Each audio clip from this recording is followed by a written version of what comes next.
இனிய காலை வணக்கம்.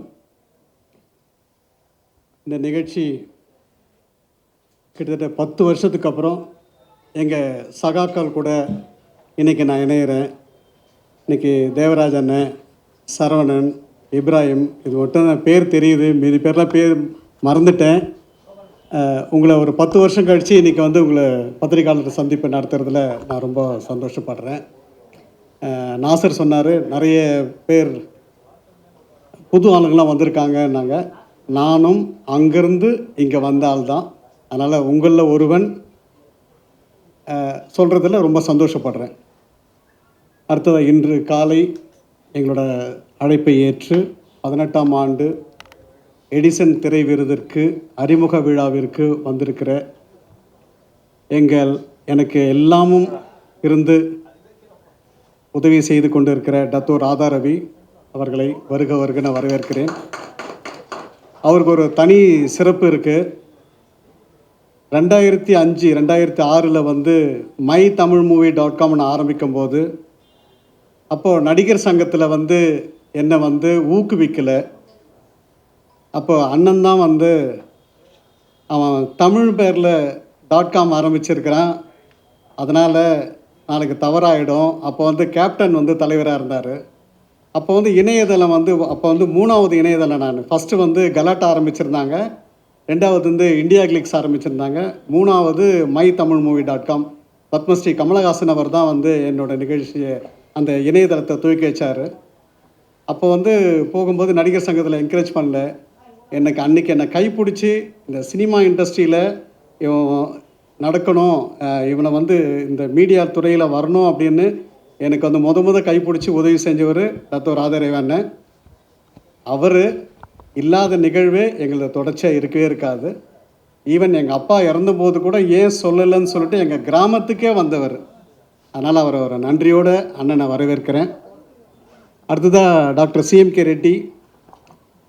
நான் வந்து உலகத்தமிழ் வர்த்தக சங்கம், உலகத்தமிழ் வம்சாவளி அமைப்பு ஆரம்பிக்கும் போது கவர்னர்லாம் அறிமுகப்படுத்தி என்னை வந்து ஊக்குவிச்சார். இன்றைக்கி பல நாடுகளில் எனக்கு தொடர்பு இருந்தாலும் தமிழ்நாட்டில் கவர்னர்கிட்ட ரொம்ப அறிமுகப்படுத்தி மத்திய அமைச்சர், மாநில அமைச்சருக்கெல்லாம் அறிமுகப்படுத்தி டாக்டர் சிஎம்கே ரெட்டியை வந்து சேரும். அதனால் அவர் என்னோட எல்லா நிகழ்ச்சியிலையும் அவர் இருப்பார். அடுத்தது அம்பிகா மேடம் வந்து 2008 தான் வந்து மேடம் கூட ஃப்ரெண்ட்ஷிப்பாக பழகணும். ஒரு வீடியோ சிடி ஒன்று வெளியிட்டேன் அப்போது 2009. அப்போ வந்து மேடம் வந்து சீஃப் கெஸ்ட்டாக கலந்துக்கிட்டாங்க. அன்றைக்கிலேருந்து அதே ஃப்ரெண்ட்ஷிப்பு, அதே ரிலேஷன்ஷிப்பு, அதே வந்து உண்மையான அன்பு, நட்பு. இதில் வந்து அவங்கள அடிச்சிக்க முடியாது. உரிமையாக பேசுவாங்க, உரிமையாக திட்டுவாங்க. அது திட்டுறதுக்கு அவங்களோட ரைட்ஸ் இருக்குது, வாங்கிறதுக்கு எனக்கு அன்பு இருக்குது. அவங்களையும் எனக்கு வருகன்னு வரவேற்கிறேன். அடுத்ததாக, நம்ம அரசியலுக்கு அப்பாற்பட்டு உலகெங்கும் உள்ள தமிழர்களுக்கு பப்ளிசிட்டி இல்லாமல் உதவி செய்கிறது அண்ணன் வேல்முருகன். அவர் பார்த்திங்கன்னா கடந்த ஆண்டு வந்து ஆஸ்திரேலியாவில் வந்து நாங்கள் அந்த நிகழ்ச்சிக்கு போயிருந்தோம். நான் தான் அழைச்சிட்டு போயிருந்தேன். அங்கே எங்களோட உலகத்தமிழ் வம்சாவளி மாநாடு முடித்து 2 நாள் முடிச்சுட்டு அன்றைக்கி ஈவினிங் வந்து ஒரு கூட்டத்துக்கு நான் அழைச்சிட்டு போனேன். ஆனால் வாங்கின சும்மா அப்படின்னு கூப்பிட்டு போனோம். அங்கே போனால் ஒரு 50 பேர், ஒரு கூட்ட அரங்கு. அந்த அரங்கில் 2 வயசு 3 வயசு கை குழந்தையாக இருக்கும்போது கள்ளத்தூணியில் போய் 30 நாள் 40 நாள் உயிரை கையில் பிடிச்சிட்டு போனவங்களெல்லாம் அன்றைக்கி வந்து உருக்கமாக பேசும்போது நான் வந்து கண் கலங்கிட்டேன். நானும் ஜான்தன் ராஜன் கண் கலங்கிட்டோம். ஏன்னா அவ்வளோ உருக்கமாக அந்த உலகத் தமிழர்கிட்ட வந்து ஒரு பேரன்பு கொண்டிருக்கிறாரு. அவர் வந்து பப்ளிசிட்டி பண்ணல, ஆனால் அவரை பற்றின ரியல் விஷயத்தை நாங்கள் நேரடியாக கண்டோம். வெளிநாடுகளில் இருக்க தமிழர்லாம் வந்து அவருக்கு வந்து ஒரு பெரிய சப்போர்ட்டாக இருக்கிறாங்க. இன்னொரு விஷயம் சொல்கிறேன், நிறைய பேர் வந்து அவருக்கு பணம் கொடுக்குறன்றாங்க, ஆனால் பணம் வாங்காமல் இவர் சொந்த செலவை வந்து பண்ணுறது ஒரே ஒரு அண்ணன்னா வேல்முருகன் அண்ணன் தான். அது வந்து நான் கண்கூடாக பார்த்தேன். இப்போ கூட எலெக்ஷன் நிற்கிறதுக்கு ஒரு தொகுதிக்கு 30 கோடி செலவாகும் அப்படின்ட்டு வந்து அங்கே வந்து சொல்லும்போது, அண்ணே நாங்களும் தரோம் அப்படின்னும் போது, நீங்களே கஷ்டப்பட்டு போயிருக்கீங்க, நீங்கள் கொடுத்து நாங்கள் வாழணும்னு இது இல்லை, நாங்கள் உதவி பண்ணுறோம் அப்படின்னு சொன்னவர். அவரும் இந்த நிகழ்ச்சியில் வர்றதில் எனக்கு ரொம்ப சந்தோஷம். அவரை நான் வரவேற்கிறேன்.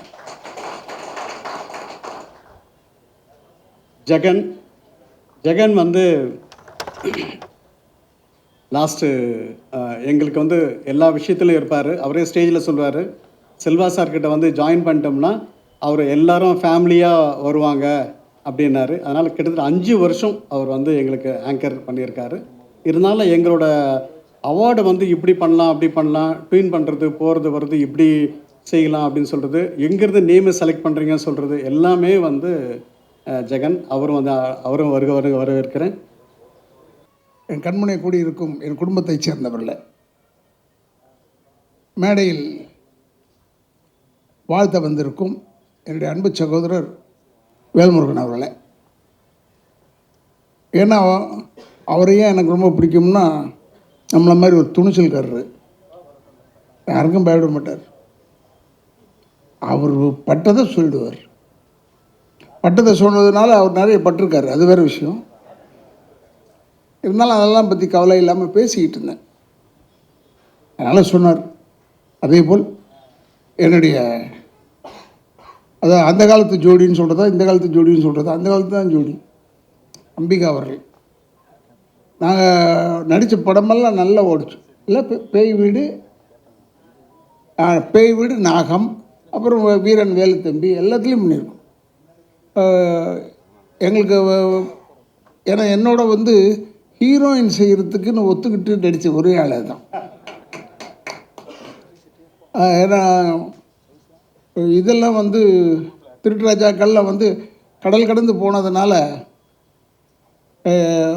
கோவாக்கெல்லாம் போனதுனால அங்கே இல்லைங்க அவங்களுக்கு ஜோடி இல்லைன்னு சொல்லிட்டாரு எங்கள் இயக்குனர் ராமநாராயண் சார். அதே மாதிரி அண்ணன் சிஎம்கே ரெட்டி வந்து அவர் எங்களவர். இப்போ சொன்ன பிரச்சனையாகிடும். ஏன்னா இப்போ அந்த பிரச்சனை தான் பெருசாக ஓடிட்டுருக்கு. தேவையில்லாத பிரச்சனை தான், அதுதான் ஓடிட்டுருக்கு. தெலுங்கா தமிழா அது இதுன்னு நிறைய ஓடிட்டுருக்கு.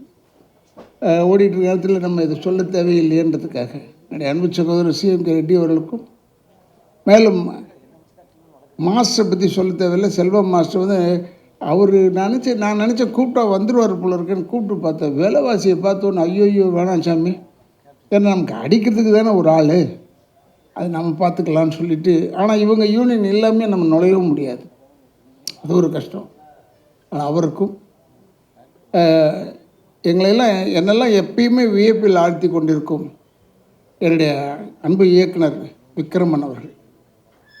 இப்போ கூட அவர் வந்து உடல்நிலை சரியில்லைன்னா கூட கவலைப்படலை, இந்த ஃபங்க்ஷனுக்கு வந்திருக்காரு பாருங்க. அதனால் நான் மிகவும் பாராட்டுகிறேன். அப்புறம் இந்த தம்பி இல்லை ஜெகனை பார்த்து சொல்லிட்டேன் நான். படத்தில் ஒன்று இந்த வயிற்றை கிழித்து வைரமெல்லாம் எடுப்பாங்கடா, என்ன படம்டா அது? அப்போ சொன்னான் ஆயன்னு சொன்னான். நான் உண்மையை ரொம்ப பிரதாபப்பட்டேன் அவனை பார்த்து. ஆனால் அவன் பயங்கர வாள்ன்றது எனக்கு நல்லா தெரியும். அதே மாதிரி இப்போ அண்ணன் இருக்காருன்னா அவர் பாட்டெல்லாம் வந்து இந்த மண் வாசனை கெடாமல் இருக்கும் அந்த பாட்டு. அதனால் அவரும் இன்றைக்கி நல்ல புகழ் உச்சியில் இருக்கிறார்.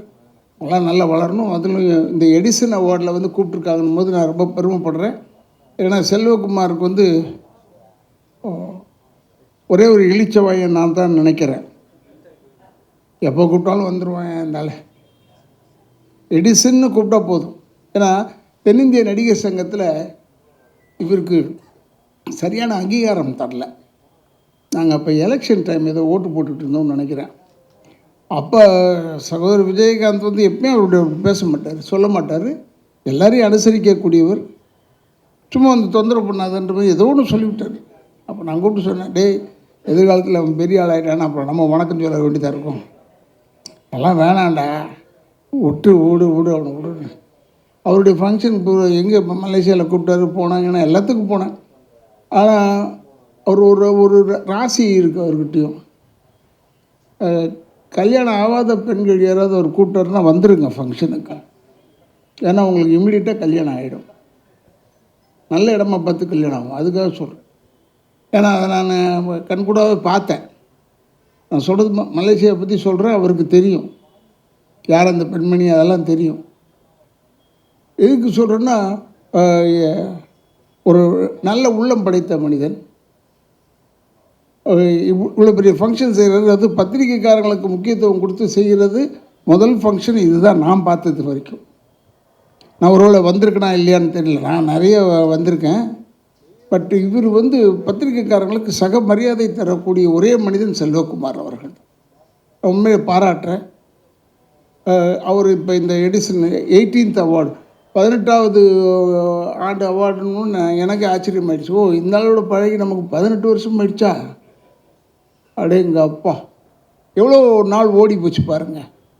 ஏன்னா இந்த நினைப்பு தான் நம்மளை வந்து வயசாக்கிடுது. அது வரைக்கும் நான் இளமையாக இருந்தேன் உள்ளே வர வரைக்கும். இந்த 18வது அவார்டை பார்த்த உடனே தான் கொஞ்சம் பின் வாங்கிட்டேன். அதனால் எனக்கு ஆரம்பத்துலேருந்தே தெரியும்னு சொன்னதை மறந்துடுங்க அவரை. And is a very good man. இப்போ கூட அண்ணன் ரொம்ப அற்புதமாக எங்களெல்லாம் அறிமுகப்படுத்தினார். அதாவது கட்டுறதுக்கு உதவும் மூங்கில், அப்புறம் தேவையில்லாத வாழை மரத்தை வச்சு, இது வந்து கலைஞர் சொன்ன கதை எங்களுக்கு, நான் இல்லைன்னு சொல்ல. அப்போ தேவையில்லாத வாழை மரத்தை வச்சு தான் ஃபங்க்ஷன் பண்ணுவாங்க, அது தூக்கி ஓரத்தில் போட்டுருவாங்க. பட் இருந்தாலும் அதையும் மதித்துன்னு சொன்னார். சொல்லிவிட்டு உடனே என்ன தான் கூப்பிட்டாரு முதல் அவார்டு. அப்போ நாங்கள்லாம் மூங்கி மரம்னு நினைக்கிறோம். இப்போ அப்படி ஆயிட்டோமா என்னன்னு தெரியல. நாங்கள் ஆனால் எப்பயுமே நான் வந்து வாழை மரமாக இருக்கணும், எந்த மரமாக இருந்தாலும் ஒன்றும் தப்பு இல்லை, நல்ல மரமாக இருக்கணும், அவ்வளோதான் என்று சொல்லி அண்ணன் வந்து எங்களை ரொம்ப அற்புதமாக அறிமுகப்படுத்தினார். அதனால் அவருக்கு முன்னாடி வணக்கங்களை கூறி, செல்வகுமார் அவர்கள் இந்த ஃபங்க்ஷனை எடுத்து செய்கிறதுல எப்பவுமே வல்லவர். பல பேருக்கு பல வெளிநாடு காமிச்சிருக்கார். பட் என்னெல்லாம் அவர் கூப்பிட்றதா இருந்தால் மேக்ஸிமம் உள்நாடு தான் கூப்பிடுவார். ஏன்னா நான் கொஞ்சம் ஒரு நல்லவன் இல்லை, அதனால் ஒருவேளை கூப்பிட மாட்டாரா என்னன்னு தெரியாது. அதனால் சில டைமில் கூப்பிட்ருக்காரு. இப்போ மலேசியாலாம் கூப்பிட்டு போயிருக்காரு. மலேசியா வந்து என்னுடைய தாய் வீடு மாதிரி. எல்லாமே என்ன, எனக்கு நிறைய நண்பர்கள், நிறைய நானே போய் தனியாக போய் பார்த்துட்டு வரக்கூடிய அளவுக்கு தகுதி உடையவர்கள் அங்கே. மற்ற ஊர்லலாம் எனக்கு அவ்வளோவா தெரியாது. இருந்தாலும் இத்தனை வருஷம், கிட்டத்தட்ட 52வது வருஷம் சினிமாவில் இருக்கேன். இதில் நான் பார்த்ததே என்னென்னா, எங்கள் ஐயா சொன்னதான் ஞாபகம். படுத்துக்கிட்டு இருக்கும்போது கூட சினிமாக்காரன் காலை ஆட்டிக்கிட்டே தான் தூங்கணும். ஏன்னா செத்து போயிட்டேன்னு சொல்லிட்டு வேற ஆளை போட்டுருவாங்கடான்னு. ஆனால் அவர் காலத்துக்கு அவர் அந்த சொல்லியிருக்காரு. பட் இப்போல்லாம் அப்படி இல்லை. என் சைஸுக்கு ஒரு ஆள் இருந்தால் போதும், அந்த ஆளை போட்டுருவாங்க. சைஸுக்கு தான் இப்போ வேணும் என்று சொல்லி, அது மாதிரி இல்லாமல் இப்போல்லாம் வந்து நல்ல புதுமையான படங்கள்லாம் எடுக்கிறாங்க. அதனால் அந்த புதுமையான படங்கள்லாம் எடுக்கும்போது நம்மளும் பெருமையாக நினைக்கிறோம். இப்போ கூட ஒரு சினிமாவில் இருந்த ஒரு சகோதரர் இப்போ பெரிய இயக்கத்துக்கெல்லாம் போட்டியாக நிற்கிறார். அப்படின்னும் போது சினிமாவை நாம் பெருமையாக நினைக்க வேண்டும். எல்லாருமே சினிமாளுங்க தான், எதிர்த்து இவர் நிற்கிறவங்களும் சினிமாளுங்க தான். ஆனால் இந்த சினிமாவை பொறுத்தவரை எந்த நேரத்தில் எது வெடிக்கும்னு சொல்ல முடியாது. அதுக்காக சொல்கிறேன். இப்போ நான் பேசிட்டு போகிறேன், போய் இறங்கி கொஞ்சம் கீழே போகிறதுக்குள்ளே நான் தலைவன் ஆகிடுவேன் திடீர்னு. அப்போ எனக்கு தெரியும், ஏங்க தலைவன் ஆகிட்டீங்கன்னு கேட்கவும் முடியாது நீங்கள். ஏன்னா சினிமா அப்படி. சினிமாவின் ரசனை வந்து இப்போ ஒரு பிரமாதமான ரசனை. சினிமா வந்து இருந்தோம்னா நமக்கு கூட்டம் சேரும்னு மட்டும் நினைக்கக்கூடாது, அர்த்தத்தோடு கூட்டம் சேரும்னு நினைக்க வேண்டும் என்று சொல்லி, என்னுடைய அன்பு சகோதரர்கள் செல்வகுமார் அவர்கள் இந்த ஃபங்க்ஷனை தொடர்ந்து செஞ்சிகிட்ருக்காரு. இன்னும் நான் பேராசைக்காக சொல்லவில்லை, இன்னும் ஒரு 30 வருஷம் நடத்தினா கூட நான் இருக்கணும், வந்து பார்க்கணும் என்று சொல்லி, அதான் என்னுடைய வேண்டுதல் என்று சொல்லி, என்னை இவ்வளோ தூரம் கூப்பிட்டதுக்கு, அழைத்ததுக்கு என் குடும்பத்தின் சார்பாகவும் திராவிட இயக்கத்தின் சார்பாகவும் நன்றியை கூறி விடைபெறுகிறேன். நன்றி, வணக்கம். எல்லாருக்கும் வணக்கம். 18th இயர் செலிப்ரேட் பண்ணுறாங்க. செல்வா வந்து ரொம்ப வருஷமாக எனக்கு தெரியும். இந்த ஃபங்க்ஷனுக்கு என்னை கூப்பிடும்போது, ஆக்சுவலி நான் மெட்ராஸில் இல்லை, கேரளாவில் தான் ஷூட்டிங்கில் இருந்தேன். இப்போ நான் சொன்னேன், கேரளாவில் ஷூட்டிங்கில் இருக்கேன், அந்த டேட்டுக்கு முன்னால் நான் மெட்ராஸ் வந்தால் கண்டிப்பாக உங்கள் ஃபங்க்ஷனுக்கு நான் வருவேன் அப்படின்னு சொன்னேன். வந்தால் வருவேன் அப்படின்னு சொல்லியாச்சுனாலே அவங்களுக்கு தெரியும் நான் கண்டிப்பாக வந்துடுவேன் அப்படின்னு. அப்புறம் டைமிங்கை பொறுத்த வரைக்கும் அது வந்து எப்படி சொல்கிறது, சின்ன வயசுலேருந்து. அதில் ராதா ரவியண்ணன்லாம் ஒரு ஃபங்க்ஷனுக்கு இருக்கும்போது கண்டிப்பாக போய் தான் ஆகணும். என்னை பொறுத்த வரைக்கும் ராதா ரவியண்ணன் இஸ் லைக் மை ஃபேமிலி. நான் வந்து தமிழ் ஃபீல்டுக்கு வரும்போது ஃபஸ்ட்டு நான் மீட் பண்ண நல்ல சில ஆட்கள் ஒருத்தர் ராதா ரவியண்ணன். And I love him so much. நான் வந்து எங்கேயாவது வெளியில் போயிட்டு இருக்கும்போது சும்மா வீட்டுக்குள்ளே போய் அண்ணன் எப்படி இருக்கீங்கன்னு கேட்குற ஒரே ஒரு ஆள் ராதா ரவியண்ணன் தான். ஸோ இந்த ஃபங்க்ஷனில் வந்து அவர் டைரக்டர் விக்ரமன் அவங்க எல்லாம் வரதா சொன்னாங்க. 18வது வருஷம் நான் இங்கே இருக்கேன், வரேன்னு சொன்னேன். கூப்பிட்டதுக்கு நன்றி. வந்து உங்களை எல்லாரையும் மீட் பண்ண முடிஞ்சதில் ரொம்ப சந்தோஷமாக இருக்குது. 24ஆம் தேதி என்னோடய சின்ன பையன் டாக்டர் ஆகிறதுக்காக ஃபங்க்ஷனுக்காக யூஎஸ் போகிறேன். திரும்பி நான் வந்துட்டேன்னா அந்த டைமுக்கு வந்துட்டேன்னா 24th ஃபங்க்ஷனில் நான் இருப்பேன். இந்தியாவில் இருந்தால் நான் கண்டிப்பாக வருவேன். ஸோ எனிவே கூப்பிட்டதுக்கும் நன்றி, உங்களை எல்லாரையும் மீட் பண்ண முடிஞ்சதுலேயும் நன்றி. So thank you so much. அவ்வளோதான், 3 நிமிஷம் தான், அதுக்கு மேலே பேசக்கூடாதுன்னு ரவி அண்ணா வேறு கண்ணை காட்டிட்டாரு. ஸோ அதனால் 3 நிமிஷம் தான். Thank you so much. மேடையில் இருக்கும் ஸ்டன் மாஸ்டர் சில்வா அவர்களுக்கும், டாக்டர் சார் அவர்களுக்கும், வேலுமுருகன் சார் அவர்களுக்கும், ராதாரவி சார் அவர்களுக்கும், நண்பர் ஜெகன் அவர்களுக்கும், அம்துனிதாசன் அவர்களுக்கும் வணக்கம். எடிசன் வந்து அவார்டு 2 வருஷத்துக்கு முன்னாடி என் பையன் வந்து பெஸ்ட் டெபு ஆக்டர் அவார்டு வாங்கியிருக்கான்னு நினைக்கிறேன். 2 இயர்ஸ்க்கு முன்னாடியோ 3 இயர்ஸ்க்கு முன்னாடியோ, லாஸ்ட் இல்லை அதுக்கு முந்தின வருஷம் 2024க்கான 25 ஓகே பெஸ்ட்டு டெபு ஆக்டர் வாங்கியிருக்கான். அது ரொம்ப பெருமையாக இருந்தது. அந்த டைமில் நானும் மலேசியா போகிற மாதிரி தான் இருந்தது. பட் எனக்கு ஹெல்த் சரியில்லை, பைபாஸ் சர்ஜரி பண்ணியிருந்தேன், அதனால் போக முடியல. பையன் சொன்னால் ரொம்ப கிராண்டாக நடந்தது அப்படின்னு சொன்னால், அது சோஷியல் மீடியாலெல்லாம் ஷேர் பண்ணால் அது ரொம்ப பெரிய ரெஸ்பான்ஸ் கிடச்சிது. அதுக்கு நன்றி. ஏன்னா ஃபஸ்ட்டு என் பையனை ரெகக்னைஸ் பண்ணது யாருன்னா டைமண்ட் பாபு சார் தான். அவர் தான் வந்து எம்ஜிஆர் சிவாஜி அவார்டு அப்படின்ற ஒரு அவார்டில் வந்து 2024 பிகினிலே அவனுக்கு வந்து அந்த படத்தில் அவார்டு கொடுத்தாரு. அதுக்கப்புறம் சார் கொடுத்தாரு. அதை தொடர்ந்து சைமாவில் கூட பெஸ்ட்டு டெபு ஆக்டர் வாங்கிட்டான். ஸோ அந்த மாதிரியான ஒரு நல்ல ஒரு அவார்டு இது. எப்படி நமக்கு வந்து ஃபிலிம் பேர் அவார்டு இந்தியாவில் ரொம்ப ஒரு பெருமைக்குரிய ஒரு ப்ரெஸ்டீஜியஸ் அவார்டோ, நேஷ்னல் அவார்டு ஒரு ப்ரெஸ்டீஜியஸ் அவார்டோ, ஸ்டேட் கவர்மெண்ட் அவார்டு எப்படி ஒரு மரியாதைக்குரிய விருதோ, அதை மாதிரி இந்த எடிசன் அவார்டும் நிச்சயமாக ஒரு நல்ல மரியாதைக்குரிய விருது தான். அது கலைஞர் டிவியில் கூட லைவாக வந்ததுன்னு நினைக்கிறேன். ரொம்ப பெருமையாக இருந்தது. இதில் வந்து ராதாரவி சாரை பற்றி சொல்லணும். ராதாரவி சாருக்கு இயல்பாகவே ஒரு நல்ல சென்ஸ் ஆஃப் ஹியூமர் உண்டு. அது நான் அவர்கிட்ட பல தடவை சொன்னேன். எல்லா மேடைகள்லையும் பார்த்தீங்கன்னா அவர் ஹியூமராக தான் பேசுவார். ஆனால் நம்முடைய பார்வை எப்படி இருக்கும், அவர் ஒரு வில்லனாக தான் பார்த்துருப்போம். பொய்க்கால் குதிரைன்னு ஒரு படம், பாலச்சந்தர் சார் படம், பொழந்து கட்டியிருப்பார் காமெடியில். அதில் வந்து எங்கள் சின்ன சித்தப்பாவுக்கு பெரிய சித்தப்பா, அதெல்லாம் ஒரு காமெடி அவ்வளோ ஃபன்னாக இருக்கும் அந்த படத்தில். அந்த நல்ல சென்ஸ் ஆஃப் ஹியூமர் உள்ளவர். அவர் நான் கூட ஒரு படத்தில் வில்லனாக தான் போட்டேன். எனக்கே அது கஷ்டமாக இருந்தது. 2 படத்தில் ரொம்ப நல்ல கேரக்டருக்காக அவரை கூப்பிட்டேன். ஒன்று வந்து வானத்தை போல், அது வந்து சார் பண்ணல, ஒரு கெஸ்ட் அப்பியரன்ஸ் தான். அது வந்து கடைசி ஆனந்தராஜ் பண்ணார். நல்ல எனக்கு ரொம்ப பிடிச்ச ஃபேவரட் ஆர்டிஸ்ட்டு. என் படத்தில் சென்னைக்கு அதில் நடிச்சிருக்கிறாரு. ரொம்ப ஒரு சின்சியர் அண்டு ஒரு டெடிக்கேட்டடான ஒரு ஆர்டிஸ்ட்டு நண்பர் ஜெகன். உண்மையிலே அயன் படத்தில் நம்ம மறக்கவே முடியாது. அவருடைய திறமைக்கேற்ற வாய்ப்பு அவருக்கு நிச்சயமாக கிடைக்கல. நம்ம தமிழ் சினிமாவில் அந்த அங்கீகாரம் அவருக்கு கிடைக்கல. நிச்சயமாக ரொம்ப சீக்கிரமாக பெரிய ஒரு உயரத்துக்கு போவார். அது மாதிரி அந்தோனிதாசன் ஆகட்டும், அது மாதிரி ஸ்டண்டு மாஸ்டர் ஆகட்டும். ஸ்டண்டு மாஸ்டர் ரொம்ப பாப்புலர் தான் சில்வா. அதனால் அம்பியார் மேடம் என் கூட மரியாதை படத்தில் நடிச்சிருக்காங்க. நான் வந்து ஸ்கூலில் படிக்கும்போது, காலேஜில் சக்களத்தை வந்து நான் ஸ்கூலில் படிக்கும்போது வந்தது. நான் காலேஜில் படிக்கும்போது தான் படிக்காதவன் இந்த மாதிரி படங்கள்லாம் வந்தது.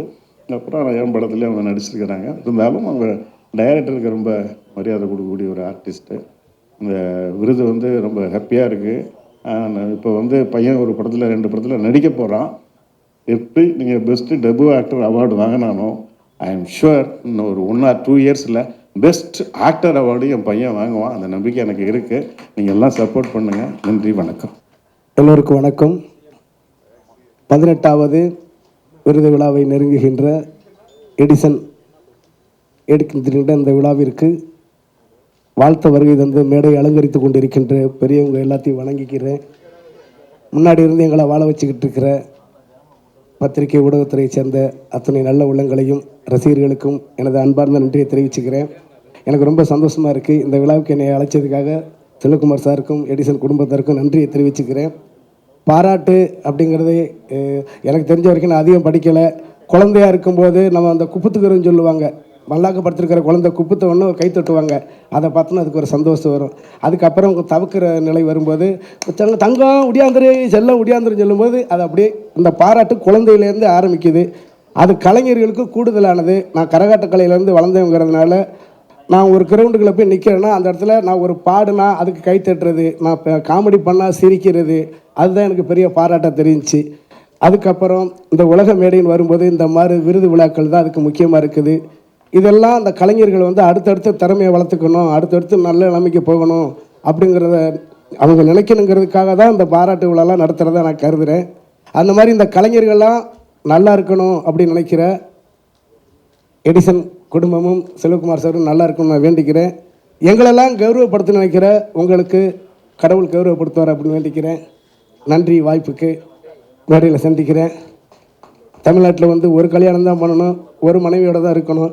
ஆனால் இந்த எடிசன் இந்த லேடியை பொறுத்த வரைக்கும் நான் நிறையா கல்யாணம் பண்ணணும்னு ஆசைப்பட்றேன். அதனால் இந்த பெண்கள் எத்தனை பெண்கள் வந்தாலும் என் வீட்டில் கொண்டு போய் வச்சுக்கிறதுக்கு அவளோட காத்திருக்கிறேன். நன்றி.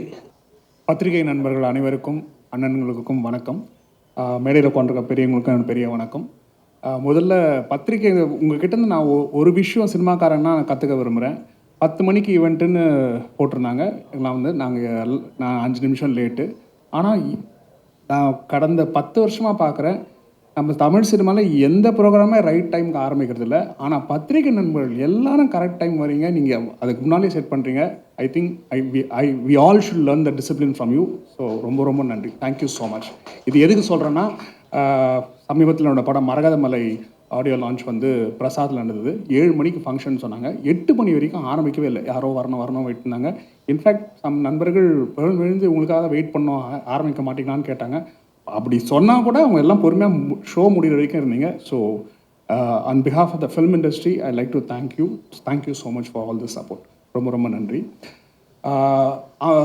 கர்டன் ரைசர் ஃபிலிம் பார்த்தோம். 18 இயர்ஸில் எத்தனை பேரை இந்த அவார்ட் மோட்டிவேட் பண்ணியிருக்கு, உற்சாகப்படுத்தியிருக்கு, சந்தோஷப்படுத்தியிருக்கு. ஓகே, அதில் இருக்கவங்க பல பேர் இன்னும் தே ஸ்டில் தேர், ரெகுலராக வாங்குறாங்க. முதல் வாங்கினவங்கன்னு சொன்னவங்க அதுக்கப்புறம் அந்த 3வது 2வது அப்படின்னு சொன்னாங்க. அண்ட் எனக்கும் எடிசன் அவார்ட்ஸ்க்கும் I have a long association. 3 வருஷம் தொடர்ந்து நான் ஷோ ஆங்கர் பண்ணேன். தென் அதுக்கப்புறம் தொடர்ந்து 3 வருஷம், அதுக்கப்புறம் பேக் வந்து அப்புறம் 1 வருஷம் பண்ணேன். அந்த மாதிரி பண்ணேன்.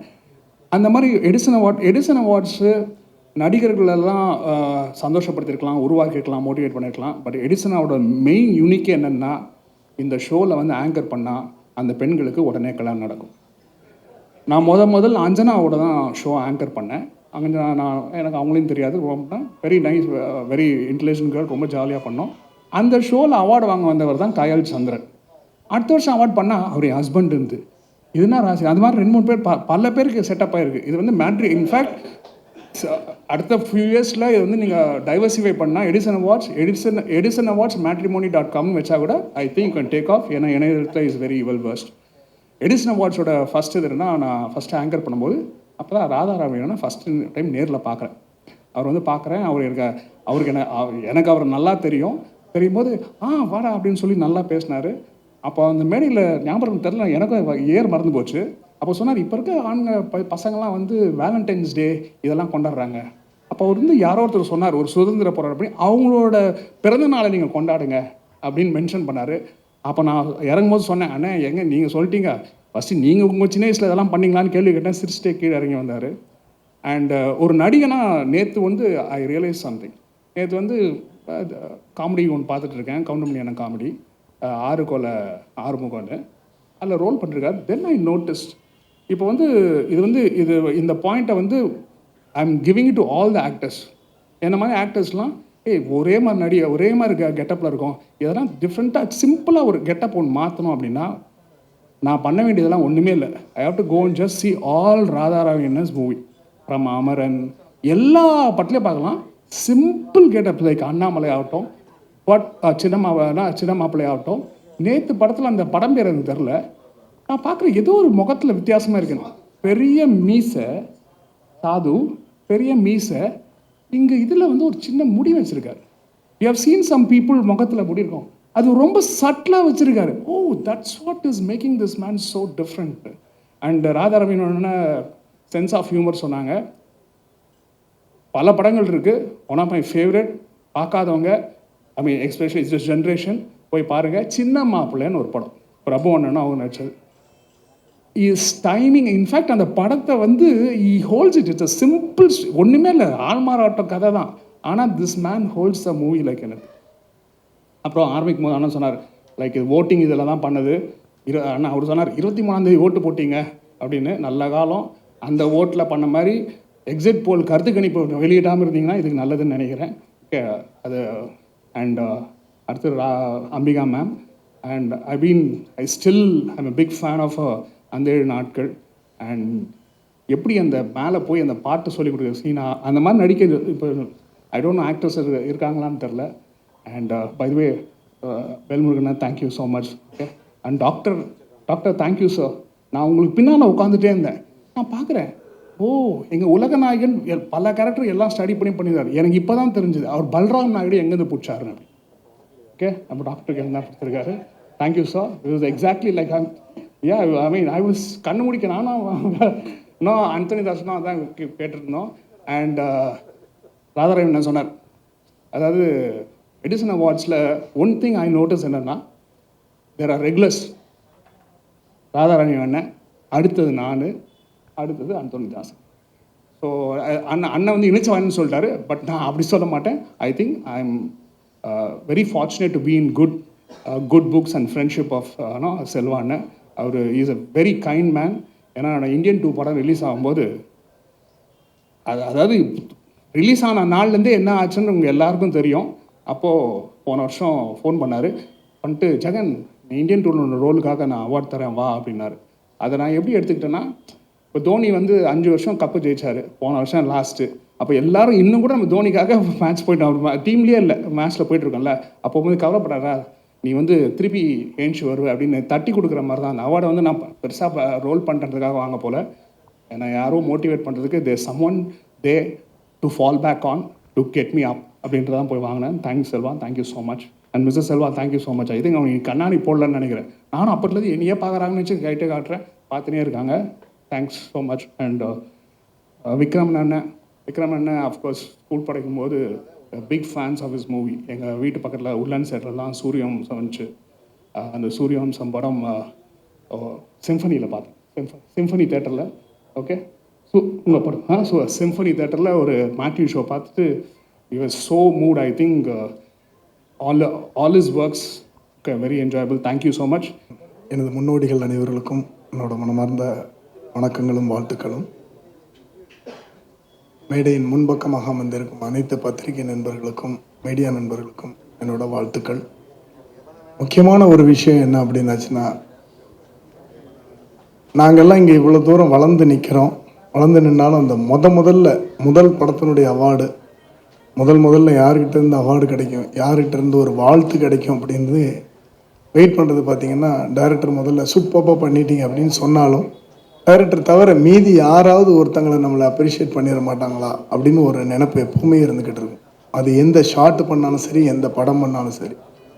அந்த விஷயத்தை முதல்ல எடுத்து செய்கிற இந்த எடிஷன் அவார்டு, இதில் பார்த்திங்கன்னா முதல் அதாவது டெபியூட் அவார்ட்ஸ்னு நிறைய பேருக்கு கொடுத்துருக்குறாங்க. அதில் நானும் டெபியூட் அவார்டு வாங்கியிருக்கிறேன். ஏன்னா என்னோட முதல் படத்தை நான் முதல்ல இயக்குன அந்த படம் சித்திரை செவ்வானம் படத்துக்கு என்னை கூப்பிட்டு முதல் அவார்டு, நிறைய அவார்டு வாங்கியிருந்தாலும் முதல் அவார்டு அவங்க தான் கூப்பிட்டு கொடுத்தாங்க. And thank you so much Selva sir. இன்னும் 18 வருஷம் இல்லை, இன்னும் நிறைய ராதாரவி நான் சொன்ன மாதிரி நிறைய வருடங்கள் இந்த அவார்டை நீங்கள் எல்லாருக்கும் கொடுக்கணும். நாங்கள்லாம் இங்கே நிற்கிறோம் அப்படின்னா அதுக்கு காரணம் வந்து இப்போ ராதாரவி என்ன, விக்ரமன் சார், இவங்க எல்லாருமே, அம்பிகா மேடம், இவங்க எல்லாருமே போட்ட ஒரு பெரிய பில்லர் தான். நாங்கள் இங்கே வந்து first floor, second floor, third floor அந்த மாதிரி நிற்கிறோம். அண்ணன் சொன்னாங்க ரொம்ப காஸ்ட்லி அப்படின்னு. அவங்கெல்லாம் ஏற்றி விட்டதான் எங்களை, சின்ன அமௌண்ட்டில் இருந்தவங்கள எங்களை பெரிய அமௌண்ட் ஏற்றி விட்டாங்க. ஏற்றி நாங்கள்லாம் கீழே கிரவுண்ட் ஃப்ளோரில் வாழ்ந்தவங்கடா, பட் நீங்கள்லாம் கிரவுண்ட் ஃப்ளோரில் வாழக்கூடாதுடா, செகண்ட் ஃப்ளோர், தேர்ட் ஃப்ளோர் அப்படி பார்க்கணுண்டா தம்பி. அது எப்போவுமே அப்படி தான், அந்த ஒரு பாசிட்டிவ் இருக்கும். நான் எனக்கு அறிமுகம் கிடையாது பெருசாக ராதாரவி என்ன. முதல்ல ஒரு சின்ன அப்ளிகேஷனுக்காக ஃபோன் பண்ணுறானே, நான் அந்த மாதிரி சன் சில்வா ஃபைட் மாட்டேன். சொல்லுங்கள் மாஸ்டர், நான் இப்போ உங்களுக்கு என்ன பண்ணணும், அப்படியே மனசே குளிர்ந்து போயிடுச்சு. இப்போ வேற இருந்தால் என்ன விஷயம், எதுக்கு என்ன பார்க்கணும் அப்படின்னு தான் கேட்டிருப்பாங்க. ஆனால் முதல் கேட்ட விஷயமே பார்த்தீங்கன்னா, உங்களுக்கு நான் என்ன பண்ணணும் மாஸ்டர் அப்படின்னு. ஸோ அங்கேயே என்னோட வேலை முடிஞ்ச மாதிரி தான். ஸோ அந்த மாதிரி அவ்வளோ பாசிட்டிவ். அதாவது அவங்க அப்பா பற்றி பேசணுன்னா நிறைய விஷயம் பேசணும். நான் நிறைய இடத்துல சொல்லியிருக்கிறேன் அப்பா பற்றி. என்ன சொல்லணும் அப்படின்னா, ஒரு திருவள்ளுவர் மாதிரி அவங்க, ஒரு சித்தர் அவர், அவ்வளோதான். ஏன்னா எப்போவோ பேசின ஒரு டைலாகை இன்னைக்கு கூட எடுத்து போட்டால் கரெக்டாக ஃபிட் ஆகும், கரெக்டாக ஃபிட் ஆகும். இன்னைக்கு இல்லை, அது இன்னும் ஃப்யூச்சரில் இன்னும் 50 வருஷம் கழித்து ஒரு பொலிட்டிக்கலுக்கும் சரி, ஒரு பணக்கார வர்க்கத்துக்கும் சரி, ஒரு கீழே உள்ள வர்க்கத்துக்கும் சரி, ஒரு உழைப்பாளர் வர்க்கத்துக்கும் சரி, இப்படி எல்லா இடத்துலையும் அறிவார்ந்த ஒரு நடிகர்கள். இப்போ நிறைய பேருக்கு சொல்கிறாங்கல்ல, சும்மா ஆக்டர்ஸ்க்கு என்னப்பா தெரியும், அப்படிலாம் இல்லவே இல்லை. ஆக்டர்ஸ்னால் அவ்வளோ புத்திசாலியாக, அவ்வளோ ஃப்யூச்சரை பற்றி யோசிக்கிற ஒரு அறிவாளிகளாக வளர்ந்துருக்குறாங்க. அவங்கெல்லாம் அப்படி இருந்து எங்களெல்லாம் வளர்த்துருக்குறாங்க. நாங்கள் இங்கே வந்து நிற்கிறோம். அவங்களோட உழைப்பில் தான் நாங்கள் இன்றைக்கி செகண்ட் ஃப்ளோர்லேருந்து பார்க்குறோம். அண்ணனோட விஷனுக்கு நன்றிகள். அதே மாதிரி நான் விக்ரம் சார் பற்றி சொல்லணும். சண்டை இல்லாமல் படம் எடுத்து மக்களை மனசில் தொட்டு அள வைக்கிறதுங்கிறது நடக்காத காரியம். அந்த மாதிரி ஒரு மியூசிக்கில், ஒரு சாங்கில், ஒரு பார்வையில், இப்படி எத்தனையோ விதங்களில் அவங்க வந்து மனசை தொட்டிருக்கிறாங்க. இதுக்கு ஒரு பெரிய ஆக்ஷன் படம் தேவையில்லை அப்படிங்கிறத ப்ரூவ் பண்ணது அவங்க தான். ஆக்ஷன் படம் தேவையில்லை, அத்தனை மக்களையும் தொட முடியும் அப்படின்னு ப்ரூவ் பண்ணவங்க. ஸோ அவங்களோட சன்னும் நடிக்கிறாங்க. அவங்களுக்கும் என்னோட மனமார்ந்த வாழ்த்துக்கள். ஃப்யூச்சரில் கண்டிப்பாக பெரிய அவார்டெலாம் வாங்குவாங்க. அப்புறம் வேல்முருகனை, அவங்களுக்கு என்னோட மனமார்ந்த நன்றிகள். டாக்டர் சாருக்கு என்னோட வாழ்த்துக்கள். ஜெகன் கூட வந்து ஒரு சில படங்கள் பண்ணியிருக்கிறோம். பட் இருந்தாலும் ரொம்ப க்ளோஸ் டு ஹார்ட். ஏதாவது ஒரு நல்ல விஷயம் பேசணும், அவர்கிட்ட உட்காந்து பேசும்போதே நம்மளுக்கு தெரியும் மிகப்பெரிய பாசிட்டிவ். பார்த்திங்கன்னா வந்த உடனே எல்லாரையும் அப்சர்வ் பண்ணி எல்லாரும் என்னென்ன வேலை பண்ணுறாங்க அப்படிங்கிறது பற்றி, இந்த மாதிரி ஒரு நல்ல மனிதர். அவருக்கும் என்னோட மனமார்ந்த வாழ்த்துக்கள். அந்தோனி சாமி நான் வந்து நேரில் சந்தித்தது இப்போ தான். அதாவது அவருடைய சவுண்டை கேட்டு, அவரோட பாட்டை கேட்டு நிறைய இடத்துல தொண்டை கணத்து கண்ணில் தண்ணியோடு அழுதுருக்கிறேன். ஏன்னா அவர் அப்பாவுடைய அந்த சாங்குக்கு நான் அவ்வளோ பெரிய ஃபேன், அவ்வளோ பெரிய பிக் ஃபேன். ஒரு அப்பாவை பற்றி இப்படியெல்லாம் ஒரு அற்புதமான வாய்ஸில் சொல்ல முடியுமா அப்படின்னு சும்மா சொன்னால் நம்மளுக்கு பெருசாக தெரியாது. அந்த வாய்ஸோடு சொல்லி எங்கள் அப்பாவை என்னை பல தடவை எனக்கு ஞாபகப்படுத்தியிருக்கிறாரு. அவருக்கு என்னோட நன்றிகள் அண்ட் வாழ்த்துக்கள். Thank you Edison award team. Thank you. I wish you all the best. Thank you. உலக தமிழர்களின் பெரும் மதிப்பையும் நன்மதிப்பையும் பெற்ற மதிப்பிற்குரிய அண்ணன் செல்வகுமார் அவர்களால் ஒருங்கிணைக்கப்பட்ட உலக தமிழ் வம்சாவழி அமைப்பின் தலைவராகவும் இந்த எடிசன் விருதுகளை வழங்கி தமிழ்நாட்டில் இருக்கின்ற மிகச்சிறந்த கலைஞர்களை, அது திரைத்துறை, எல்லா துறைகளிலும் இருப்பவர்களை உலகத் தமிழர்களுக்கு அடையாளம் காட்டி அவர்களை ஊக்குவித்து அவர்களை தட்டி கொடுத்து அவருடைய வளர்ச்சியில் தானும் மகிழ்ச்சி அடைகின்ற ஒரு அற்புதமான மனிதர் அண்ணன் செல்வகுமார் அவர்கள். ஆனால் அவரை பாராட்டுற இந்த தருணத்தில் ஒரு பெண்ணின் வெற்றிக்கு பின்னால் ஆண் இருப்பாங்க அப்படிம்பாங்க. ஆனால் அண்ணன் செல்வகுமார் அவர்களுடைய இத்தனை சக்ஸஸ், நீங்கள் 18 ஒரு விருதுகள் வழங்குகிற நிகழ்ச்சியை உலகம் முழுக்க ஒருங்கிணைக்கிறது என்பது சாதாரண விடயம் அல்ல. அவங்களுக்கு பாஸ்போர்ட்டு, அவங்களுக்கு விசா, அவங்களுக்கு தங்கிறதுக்கான அறை, அவங்களுக்கான வாகனம், அவங்கள அழைச்சிட்டு வர்றதுக்கான விமான நிலையத்துக்கு ஆட்கள் அனுப்புவது, இதையெல்லாம் செய்து மிகச்சிறப்பாக அந்த நிகழ்ச்சியை வெற்றிகரமான நிகழ்ச்சியாக மாற்றுவதில் அவருடைய வாழ்க்கை இணையர் செல்வகுமாருடைய வாழ்க்கை இணையர் அன்றைக்கும் இந்த நேரத்தில் என்னுடைய பாராட்டுக்கள், வாழ்த்துக்கள். இங்கே வந்து நான் ஆனால் நேரம் இல்லை, சில மனம் விட்டு சில விஷயங்கள் பேசலாம், அவ்வளோ செய்திகள் இருக்குது. முதல்ல அண்ணன் ராதா ரவி அவர்களுக்கு நான் என்னுடைய நெஞ்சார்ந்த நன்றியை சொல்லணும். நான் வந்து 89 பாட்டாளி மக்கள் கட்சி தொடங்கலை. அப்போ திமுக திராவிட இயக்கத்தில் எங்கள் குடும்பம் இருக்குது. ஒரு குறிஞ்சிப்பாடி ஒன்றியத்தினுடைய தேர்தல், ஒன்றிய செயலாளர் தேர்தல் அண்ணா அறிவாலயத்தில் நடக்குது. அப்போ அங்கே அந்த சாலையே ஸ்தம்பித்து ஒரு பெரிய ஒரு கலவர பூமியாக இருக்குது. அப்போ நாங்கள் அங்கே எங்களுடைய மண்ணிலிருந்து வந்து அண்ணன் வீடு பின்னாடி, அந்நிய தேனாம்பட்டில் அண்ணன் வீடு. நான் அன்றைக்கி 19 வயது ஒரு மாணவர் பருவன், திராவிட இயக்கத்தினுடைய ஒரு மாணவர் பருவ இளைஞன். என்னுடைய நண்பர் ஒருத்தர் கமருதீன் சொல்லி குள்ளஞ்சாவடி, அவருடைய சிஸ்டர் வந்து அண்ணன் ராதாரவியனுடைய ரைட் ஹேண்ட் மாதிரி இருப்பார், ஒரு அப்துல்லான்னு நினைக்கிற பேர், நான் அப்துல்லா.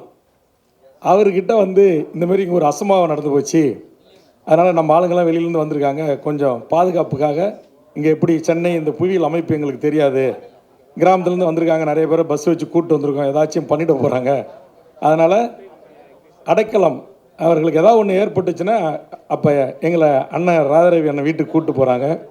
அப்போ நான் பள்ளி பருவனாக இருந்து அண்ணன் வீட்டுக்கு போய் அண்ணனை அறிமுகப்படுத்தி வைக்கிறாரு. அப்புறம் அதே மாதிரி அப்போ தான் 89 சிஎம் ஆகிறார் கலைஞர். அந்த அந்நியத்தேனாமட்டை கம்ப்ளீட்டாக ரோடு பிளாக், பேரை சொல்லக்கூடாது, கூடுவாஞ்சேரியிலேருந்து ஒரு பிரபலமான ஒரு நபர், அவர் தற்பாதுகாப்புக்காக ஒரு வேலை செய்கிறார், ஒரே பரபரப்பாயிடுது. ஆக அப்படிப்பட்ட இடத்தில் அன்றைக்கு பல நண்பர்களை காப்பாற்றி ஆதரவாக இருந்ததிலிருந்து அண்ணனுடைய பழக்கம். அதுக்கு பிறகு பல ஆண்டுகள் தொடர்பே இல்லை. ஒரு நாள் நான் தருமபுரி அதிகமான ஹோட்டலில் தங்கியிருக்கிறேன். திடீர்னு அண்ணன் அங்கே ஏதாவது ஒரு நிகழ்ச்சிக்கு வந்தவங்க வேல்முருகன் இருக்காருன்னு சொன்ன உடனே திடீர்னு அறையை திறந்துக்கிட்டு உள்ளே வந்துட்டாங்க, பெட்ரூம் வரைக்கும் வந்துட்டாங்க. திடீர்னு பார்த்தா எனக்கு ஒரே அதிர்ச்சி. அண்ணன் வந்து நடிகவேல் எம்ஆர் ராதாவுடைய மகன், தமிழ்நாட்டுடைய பல சங்கங்களுக்கு பல கலைஞர்களுக்கு தலைவன், ஒரு ஆகச்சிறந்த வில்லனோடு மட்டுமல்லாமல் யாராக இருந்தாலும் நேரடியாக தட்டி கேட்கக்கூடிய நெஞ்சுரம் படைத்த திரைத்துறையில் ஒரு ஆண்மையுள்ள ஒரு அற்புதமான மனிதராக நான் வந்து அவரை பல இடங்களில் சிலாகித்து பேசியிருக்கிறேன். அவர் வந்து என் கண் முன்னின உடனே எனக்கு அவ்வளோ ஒரு மகிழ்ச்சி. அதோட இல்லை, உடனே ஒரு சால்வை வேறு எடுத்துகிட்டு வந்து போத்தினார், ஏன்னா இதெல்லாம் நீங்கள் செய்கிறீங்க, நான் சின்ன பையனாக இருந்து உங்கள் வீட்டுக்கு வந்தேன் அப்படின்னு சொன்னேன். அதோடு மட்டுமில்லை, பிறகு அண்ணன் திராவிட இயக்கத்திலேருந்து மாறி ஒரு தேசிய கட்சிக்கு போயிருக்கிறாங்க. சித்தாந்த அடிப்படையில் எனக்கு அந்த கருத்து முரண்பாடு உண்டு. ஆனால் நான் அந்த பாட்டாளி மக்கள் கட்சி வெளியேற்றிய பிறகு தனியாக ஒரு கட்சியை நிறுவி அதை நடத்திட்டு வரேன். முதலில் என்னுடைய திறமையை அல்லது என்னுடைய தலைமை பண்புகளை கண்டறிந்து பத்திரிகையாளர் சந்திப்பில் வேல்முருகன் ஒருத்தன், அப்பயும் இப்படி தான் சொன்னார், வேல்முருகன் ஒருத்தன் இருக்கிறான், இப்பயும் எங்கள் தம்பிங்க எல்லாம் ஐடிவிங்கில் பல மில்லியன் அதை பார்த்துருக்காங்க, வேல்முருகன் ஒருத்தன் இருக்கிறான் தமிழ்நாட்டில், அவனுக்கு மட்டும் சரியான நேரம் வாய்ப்பு கிடைச்சதுன்னா அவன் எங்கேயோ போயிடும் அப்படின்னார். பாரதிய ஜனதா என்கிற ஒரு சித்தாந்த எதிரி, அந்த கட்சியை நான் கடுமையாக விமர்சனம் பண்ணிக்கிட்டு இருக்கேன். அந்த கட்சியில் சேர்ந்த ஒரு திரைப்படத்துறையினுடைய ஆளுமை முதலில் பத்திரிகையாளர் சந்திப்பில் என்னை அங்கீகரித்த ஒரு திரைத்துறையை சார்ந்த ஒருவர் என்றால் அது என் மதிப்பிற்குரிய அண்ணன் ராதாரவி தான். எனக்கு நிறைய பேர் திரைத்துறையில் இருக்கிறாங்க, நண்பர்கள் இருக்காங்க, ஆனால் அவங்களாம் வந்து ஒரு அரசியல்வாதி எப்படி பாராட்டி பேசுறது, அவருடைய திறமையை எப்படி வெளி உலகத்துக்கு சொல்கிறது அப்படின்னு சொல்ல மாட்டாங்க. ஏன்னா நான் வந்து சின்ன வயசுலேருந்து அவ்வளோ அச்சீவ் பண்ணியிருக்கேன். அது வந்து இங்கே அருமை நண்பர் ஜான் சொன்னது போல் இன்றைக்கி மாவட்டத்துக்கு ஒரு மெடிக்கல் காலேஜ், நான் 2001 சட்டப்பேரவை உறுப்பினரான பிறகு அரசுக்கு ஆலோசனை சொல்லி அதை அச்சீவ் பண்ணது. மாவட்டத்துக்கு ஒரு பொறியியல் கல்லூரி, அது நான் அச்சீவ் பண்ணது. மழைநீர் சேகரிப்பு திட்டம், அது போன்ற லாட்ரி தடை சட்டம், இதுமாரி அடுக்கிக்கிட்டே போகலாம். ஆனால் அது பேசு பொருளாக மாறலை. அதுக்கான எல்லா புகழையும் ஆட்சியாளர்கள் எடுத்துக்கொண்டார்கள். ஆனால் அதற்கான மைய கருவாக இருந்தவன் நான். அதையெல்லாம் இன்றைய தலைவர்கள், இன்றைய திரை பிரபலங்கள் அப்படி சொல்லி பாராட்ட மாட்டாங்க. அப்படி பாராட்டினவர் அண்ணன் ராதாரவி அவர்கள். நான் தேர்தலை முடிச்சுட்டு நேற்று முன்தினதான் ஒரு வெளி மாநிலத்துக்கு குடும்பத்தோடு நான் பயணமானேன். செல்வகுமார் அண்ணன் தொலைபேசியில் தொடர்பு பண்ணி எங்கே இருக்கீங்க அப்படின்னார். நான் எந்த ஸ்டேட்டுன்னு சொல்லலை, நான் வெளியில் இருக்கேன்னா அண்ணன். இல்லை, இந்த மாதிரி நிகழ்ச்சி இருக்குது, அவசியம் நீங்கள் வரணும் அப்படின்னார். இப்போ தான் தோணி தொடங்கி தேர்தலாம் முடிச்சுட்டு எல்லாம் ஒரு வெளியில் போயிருக்கிறேண்ணா அப்படின்னேன். வர முடியுமா, முயற்சி பண்ணுங்கனாரு. உடனே விமானத்தை பிடிச்சி நான் இங்கே வந்தேன். அது முதல் அண்ணன் சொன்ன பேர் ராதாரவி அண்ணன் வராங்க அப்படின்னு.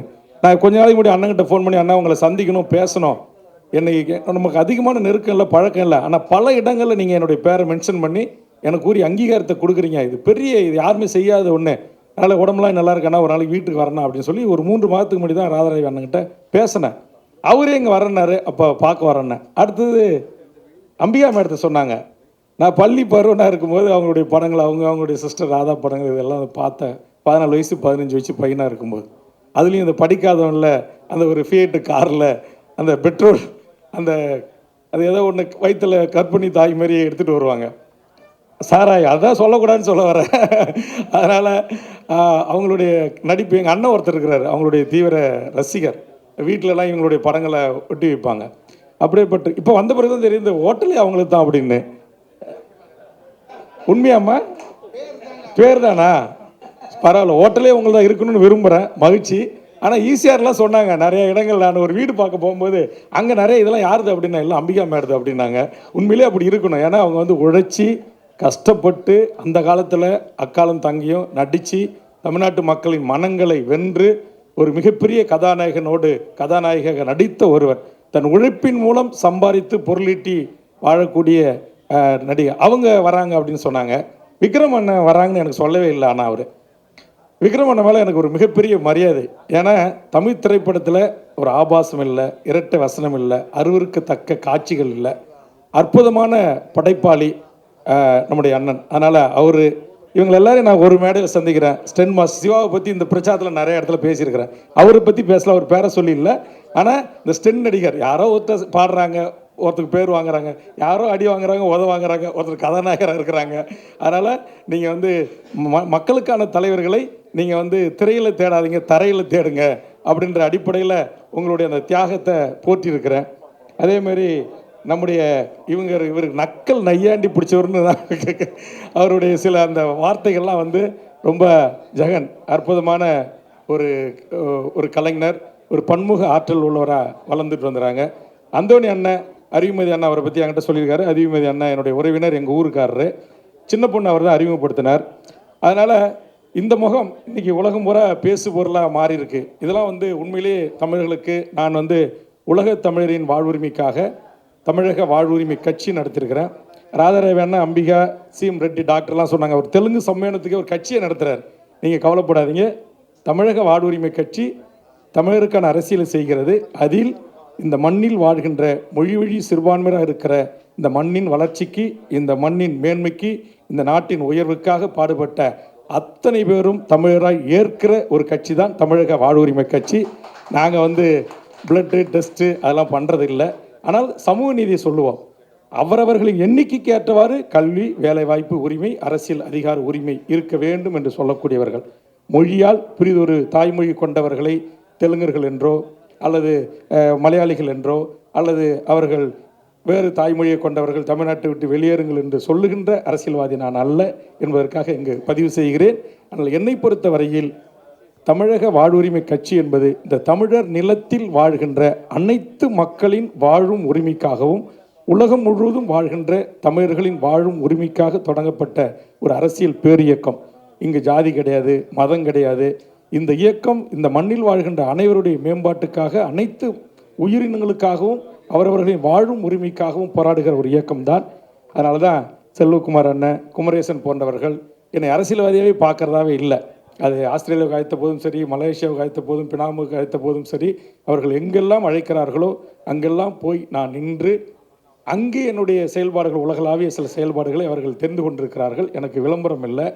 நான் வந்து இப்போது கூட குமரேசன் அண்ணன் வந்து ஒரே முறை தான் பார்த்தார். பார்த்த உடனே எனக்கு வந்து ஒரு பெரிய தொகை, நினச்சி பார்க்க முடியாத ஒரு தொகை.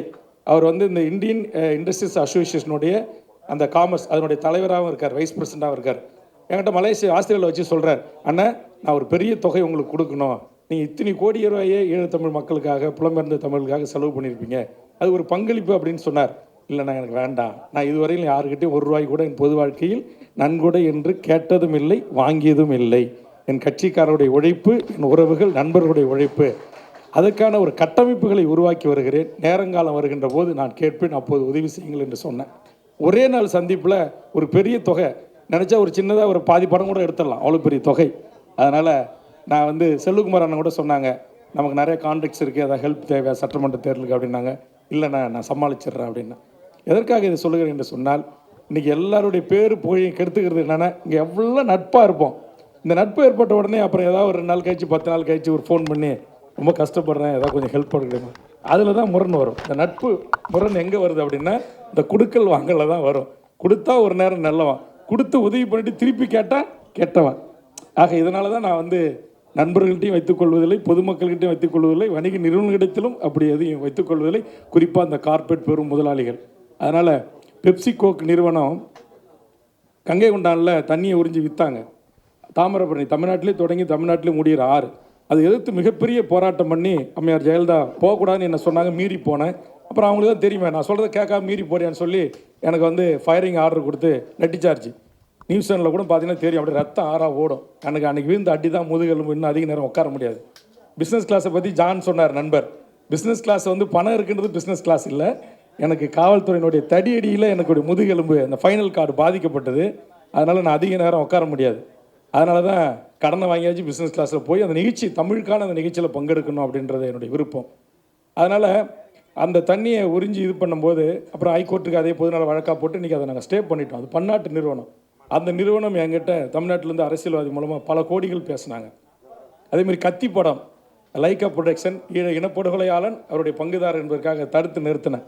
இன்றைய தமிழ்நாட்டின் முதல்வர் வேட்பாளராக முன்னிறுத்தப்பட்டிருக்கின்ற விஜய் அவருடைய மேலாளர் காஸ்மோபாலிட்டன் கிளப்புக்கு வந்து அவர் சொன்னார், ஒரு பெரிய தொகையை உங்களுக்கு நன்கொடையாக தரோம், உங்கள் கட்சியினுடைய அத்தனை ஆஃபீஸ் பேரருக்கும் வாகனங்கள் வாங்கி தரோம் அப்படின்னாங்க. இதுவரையிலும் யாரிடத்திலும் எதற்காகவும் ஒரு ரூபாய் கூட லஞ்சமோ கமிஷனோ கையூட்டு பெறாத ஒரு அரசியல்வாதியாக என்னை நெஞ்சை நிமிர்த்தி நான் சொல்லக்கூடிய தகுதி படைத்தவன் என்பதனால்தான் செல்வகுமார் அண்ணன் பல இடங்களில் என்னை கொண்டு போய் அறிமுகப்படுத்துகிறார். இது போன்ற பொது நிகழ்ச்சிகளில் கலந்து கொள்கிற வாய்ப்பை தருகிறார். அவருக்கும் அவருடைய தலைவர், துணைத் தலைவர் உள்ளிட்டவர்களுக்கும் அருமை நண்பர் ஜான், அவர் வேலை செய்கிறது மாற்று அன்னைக்கு தான். ஆனால் அவர் என்னுடைய உழைப்பை அங்கீகரித்து பல பத்திரிகை நண்பர்களிடத்தில் இப்படி போன்றவர்களெல்லாம் இருக்கிறார்கள், இவர்களெல்லாம் நாம் ஊடகம் தர்மத்தோடு ஆதரிக்க வேண்டும் என்று சொல்லக்கூடிய நல்ல மனங்கள். அதனால் அங்கே ஸ்டெண்ட் மாஸ்டரில் தொடங்கி நான் கதாநாயகியாக பார்த்து வியந்து பாராட்டிய மேடம் அம்பிகா மேடம் அவர்கள், அவருடைய சிஸ்டர் ராதா மேடம், அதுமாரி சீம்கா ரெட்டி சார், அவர் கட்சி ஆரம்பிச்சதுலேருந்து அவருடைய கிளினிக் நடவடிக்கைகள் எனக்கு தெரியும். ஒரு புகழ்பெற்ற பெரிய மருத்துவமனை, பெரிய செல்வந்தர். ராதாரை ஒன்றும் சொல்லவே வேண்டாம். பல காலகட்டங்களில் என்னை பற்றி எல்லாருக்கிட்டையும் நல்ல விதமாக சொல்லி எனக்கு ஒரு சமூகத்தில் திரைத்துறையில் எனக்கு வந்து திரைத்துறைக்கு எனக்கும் கொஞ்சம் மோதல் அப்பப்போ இருந்துக்கிட்டே இருக்கும். ஏன்னா கலைஞரே சட்டமன்றத்தில் ஏற்று கேட்டவன், மாநாட மயிலாட நிகழ்ச்சிகளிலே அங்கே மானும் ஆடவில்லை மயிலும் ஆடவில்லையே என்று கலைஞரே ஏற்று கேட்ட சட்டமன்றத்தில். உடனே அவர் மைக்கு அவருக்கே உரிய பண்ணலை. அதுதான் தமிழக மக்கள் நிறைய பேர் பார்க்குறாங்கன்னு சொல்லிட்டு டக்குன்னு சுதாரிச்சிட்டாரு. அவர் சொல்லாமல் உடனே என் பங்காளி துரைமுருகனை விட்டு எனக்கு பதில் சொல்ல சொன்னார். அதனால் இங்கே நம்முடைய இயக்குனர் அவர் அறிமுக சொல்லியிருக்காங்க. நிறைய பேரோட நான் பழகிறேன். இருந்தாலும் நெருக்கமான பழக்கங்கள் இல்லை. கொஞ்சம் திரைத்துறை எட்டை தான் வச்சு மெயின்டைன் பண்ணுவேன். செல்வகுமார் அண்ணன் தான் கொஞ்சம் அப்பப்போ கொண்டு வந்து நெருக்கமாக வர்றாரு.